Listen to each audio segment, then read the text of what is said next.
अस्सलाम वालेकुम, welcome back. तो आज हम सीखने जा रहे हैं जी CSM को। CSM होता है क्या है? CSM का मतलब है जी करेंसी स्ट्रेंथ मीटर, और ये हमें करेंसीज़ की स्ट्रेंथ बताता है। ठीक है, इसको हम एक एज अ कंफर्मेशन यूज़ करते हैं अपने सेटअप्स में। देखिए, आपने सेटअप्स तो सीख लिए, अब सेटअप में सारी जो टेक्निकलिटीज़ होती हैं, जो लॉजिक है, सारा आपको समझ आ गई। अब जब सेटअप बन जाता है उसके बाद हम एक कंफर्मेशन उसके ऊपर लगाते हैं जो कि CSM है, जिसको हम करेंसी स्ट्रेंथ मीटर कहते हैं।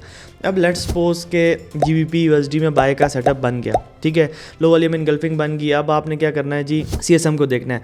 अगर GBP USD में CSM का डिफरेंस, मतलब जो करेंसी स्ट्रेंथ मीटर है या फिर जो उनकी स्ट्रेंथ्स हैं, उनका डिफरेंस जो है 2 या 2 से ज़्यादा होता है तो हम ट्रेड को अवॉइड करते हैं। ठीक है, मेनली हम 2.5 तक भी रखते हैं। अब इसका मतलब ये है कि अगर GBP USD में बाय का सेटअप बनता है तो GBP की स्ट्रेंथ अगर 5 है और जो है US डॉलर की 3 है, तो इसका मतलब है पाउंड ऑलरेडी स्ट्रॉन्ग है, आप ये सेटअप ले सकते हैं।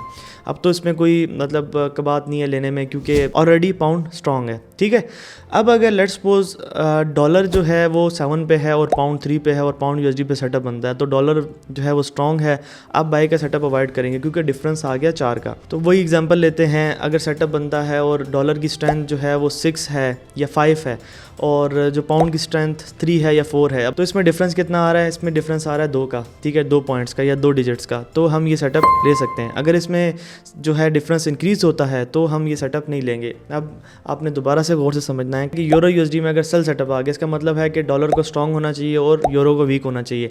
तो अगर डॉलर की स्ट्रेंथ 5 है और यूरो की 4 है या 3 है या 2 है, जो भी है उससे नीचे है, तो फिर तो हम बिल्कुल उसको आराम सुकून से सेटअप को ले लेंगे। अगर इनकेस डॉलर की स्ट्रेंथ 5 है और जो है यूरो जो है 7.8 या 7.9 या 8 पे है, ठीक है, मेनली मेरे ख्याल से 7 तक डिजिट होते हैं। तो अगर यूरो की स्ट्रेंथ 2 से ज़्यादा है, 2 डिजिट से ज़्यादा है, तो हम उस सेटअप को अवॉइड करेंगे क्योंकि यूरो ऑलरेडी बहुत स्ट्रॉन्ग है। ये सिर्फ एक कंफर्मेशन है कि जो कि हम यूज़ करते हैं अपने सेटअप्स में। आई होप कि समझ आई होगी आपको, और आगे आने वाली जो है वीडियोज़ में हम एग्जाम्पल्स भी देंगे इसकी, और लाइव जो है मैं सेटअप्स आपको दिखाऊंगा और उसके साथ उसकी स्ट्रेंथ भी दिखाऊंगा कि हम ये सेटअप ले रहे हैं तो क्यों ले रहे हैं, कैसे ले रहे हैं। तो मिलते हैं नेक्स्ट वीडियो में, तब तक के लिए अल्लाह हाफ़िज़।